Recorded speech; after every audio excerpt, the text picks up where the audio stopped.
This video is being brought to you by Cutting Edge Gamer. If you upgrade graphics cards often, Cutting Edge Gamer is the perfect option for you. Lease the newest graphics cards on the market, such as Nvidia's RTX 20 series, for a low monthly payment. Click the affiliate link below in the description to find out more. Oh, Sonny, why are you doing this to me? Oh, you're so bad. Oh god, I was a moron. Right, Bruno? You just want to smell my breath. Skip it up and that up. What's going on, ladies and gentlemen? This is Rich of Review Tech USA, and I have a very special guest today. This is Bruno. Say hi, Bruno. Or just smell my breath again. And today we're going to talk about why now I think that backwards compatibility is especially important on upcoming consoles, the 9th generation consoles. But before we do that, let's see what 2013 Rich thought about backwards compatibility. Let's go back in time, if you will.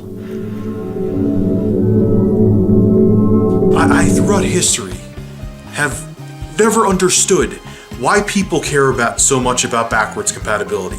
First reason is that if you have games to play on the next gen system, that means you own the previous generation console more than likely. So you have a system ready to play those games on. Secondly, think in the past. Think how many times when you had a PS2 that you played PS1 games on them. When you had a Sega Genesis and you had the power base converter that you played Sega Master System games on it. When you had a Wii, how many GameCube games did you play on the Wii? Hell, people are complaining that the Wii U won't play GameCube games. It's a pointless feature that brings up the, like if they put the cell processor in the PS4, it would bring up the price astronomically. And then people will be bitching that it's too expensive. If you already own the console to play the games on, why do you care if that company's next-gen system plays the games? I don't want to hear that you want one device that does everything. You know what? I want my computer to blend and make my coffee, but it's not going to happen. They're doing it to reduce costs. The cell architecture is totally different than the PS4's x86 architecture, so they can't even emulate it. If you already have a PS3 and you have games, shut up and play them on the PS3. It won't look that ugly next to your PS4. Get over it. Yes, 2013 Rich was a moron. And a lot of you called me out in the comments section on it. And you had very valid reasons, but for some reason, even until like 2016 or maybe even 2017. No, 2016, I kind of changed my mind.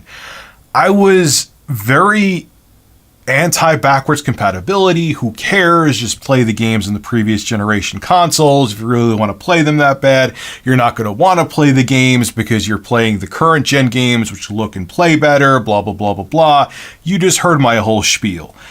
But yeah, I wasn't really thinking straight. There's many reasons as to why you'd want to play your previous generation games on your current gen console, and Microsoft proved that with backwards compatibility and how they handled it on the Xbox One, and especially the Xbox One X. What really sold me on backwards compatibility this generation is I tried Red Dead Redemption. I heard that on the Xbox One X they made it run in native 4K, and I tried that out and my mind was blown. I couldn't get over how amazing it almost looked like a current generation game. The bringing the resolution up in Red Dead Redemption, the original Red Dead Redemption, to 4K was mind-blowing. And then I played Left 4 Dead 2 in 4K, and then I played the Orange Box in 4K on the Xbox One X, and I'm like, man, this is how backwards compatibility should be done.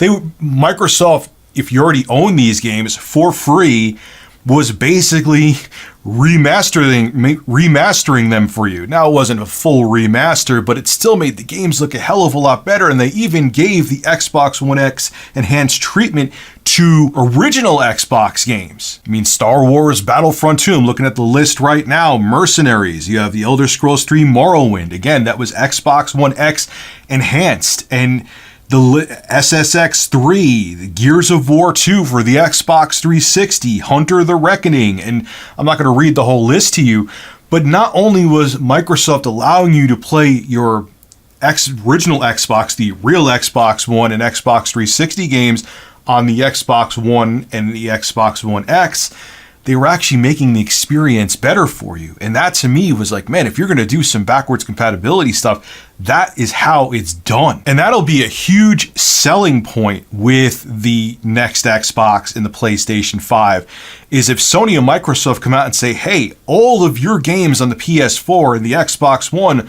are fully compatible on the next gen systems, and not only can you play them on the next Xbox and PS5, they're going to look and run better than they would on the PS4 and Xbox One, or hell, even the Xbox One X and PS4 Pro. People, that's a huge selling point. So like, they're like, wait, I could play all of my current games on my PS4 on the PS5 and they'll look and run better.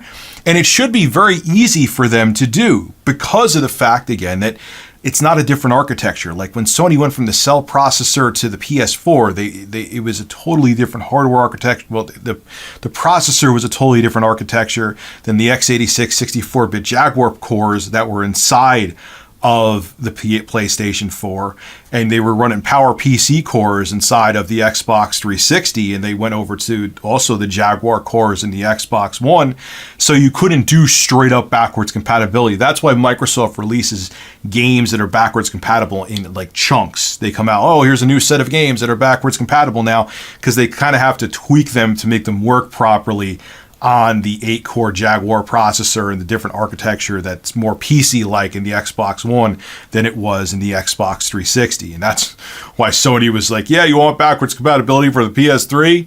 You could stream PS3 games on PlayStation now, but we ain't doing backwards compatibility with the cell processor on the Jaguar processor. It's just not happening. That's why I think Sony just kind of just didn't even bother with backwards compatibility for the current generation. So I think that would be a big selling point, because the PlayStation 5 and next Xbox is kind of like, I know I've used this analogy before, upgrading your PC. Like say you go from an Ivy Bridge 3770K, Core i7 3770K to a Core i9 9900K, it's going to be fully backwards compatible with all of your games. It's just they're going to look and they're going to run better.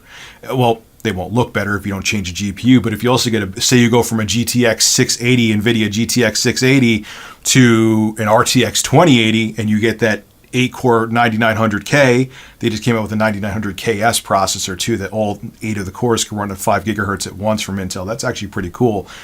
Yeah, the 3770, the quad-core hyper-threaded 3770, and the Core i9 9900K or 9900KS, depending on which processor you get, will both all run the same games. They just run better with the newer, more faster processor with a newer architecture, and they'll run better if you get that RTX 2080.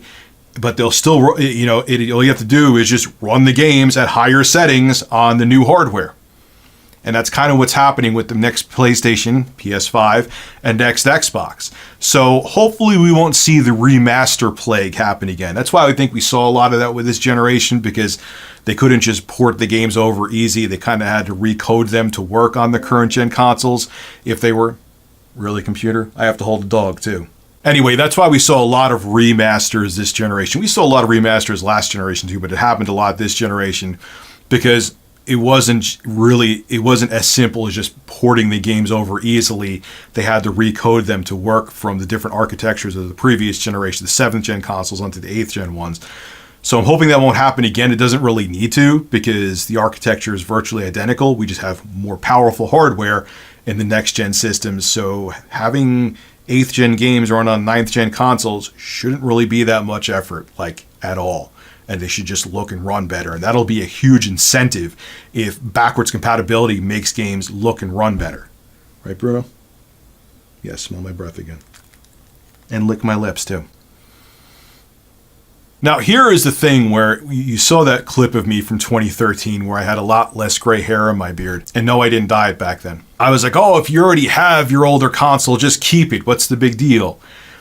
Here's the reality that dumbass 2013 Rich didn't realize. I have to switch hands. You're hurting my hand now. Old consoles get old. Yeah, old consoles get old. And what happens is the hardware wears down and they break. So if your current generation system isn't backwards compatible, guess what? You either have to stop playing those games, or you have to go to buy a used previous generation console on eBay, and Lord knows what the hell that console's been through, even if you get it from a trusted seller, or you're going to have to go find one at some mom and pop shop somewhere. And I've been to those mom and pop shops, and we refurbish them, and they have stains on them that I probably should run a DNA test on, because Lord knows what those stains come from. No pun intended. So the old hardware gets old, it dies, and if your next gen system, or what will be your current gen system, like a couple of years into the PlayStation 5, if your PS4 dies, what are you going to do if it's not backwards compatible? You have to go buy another PlayStation 4. Or say Sony stops selling the PlayStation 4, you won't even be able to buy a new one. You'll have to buy some refurbished one or used one. And I use that term refurbished very loosely, because most of the refurbished consoles I've seen are in nightmare condition. You're going to have to buy one of those to play the previous gen games if the next gen systems aren't backwards compatible. And there's plenty of games that people are still going to want to play. And back in 2013, I didn't think that way. Like, oh, you get a next gen system, you aren't going to want to play the old games. Like, yeah, you are. I still enjoy from time to time playing Halo, not Halo the Master Chief Collection, Halo 3. There is still people that play multiplayer on that, and that's another game. Halo 3 got remastered to 4K on the Xbox One X, the original Halo 3.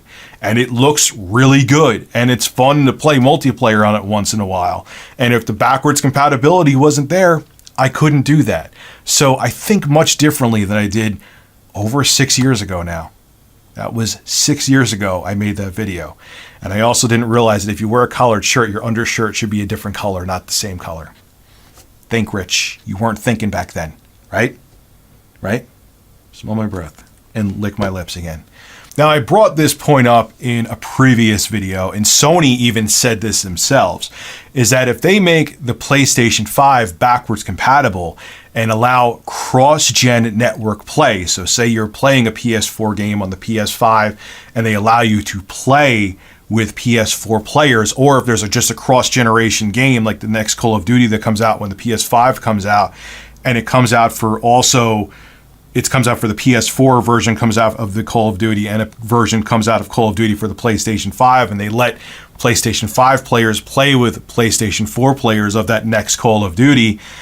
It'll make transitioning over to the next-gen consoles easier, because I did see personally with my own eyes that when people's friends, when their friends did not have a next-gen console, they just stuck to their PS3 or 360. They're like, I don't need to get a next-gen console that bad.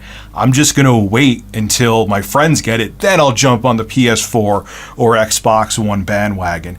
And if Sony makes and Microsoft makes transitioning over to next-gen consoles with cross-gen compatibility, cross-gen network plays, it'll make people much more compelled to invest in the next gen system, knowing, hey, I may be the only guy out of my friends that has a PS5 or next Xbox, but I know I could still play with my friends on their PS4s or Xbox Ones or Xbox One X's. So I think that's going to happen. I think that both Sony and Microsoft are going to embrace it, and that's a very smart thing, because I think more people will be willing to invest in next gen quicker than they would be if that wasn't available. If there was no cross-gen compatibility and there was no cross-gen network play, people will be more reluctant and wait much longer to invest in ninth gen consoles. But I don't think that's going to happen, and I think Sony and Microsoft are being very smart about that. So those are my 3 reasons as to why backwards compatibility for next generation consoles is crucial and super important. This is Rich of Review Tech USA and Bruno signing out. Were you falling asleep?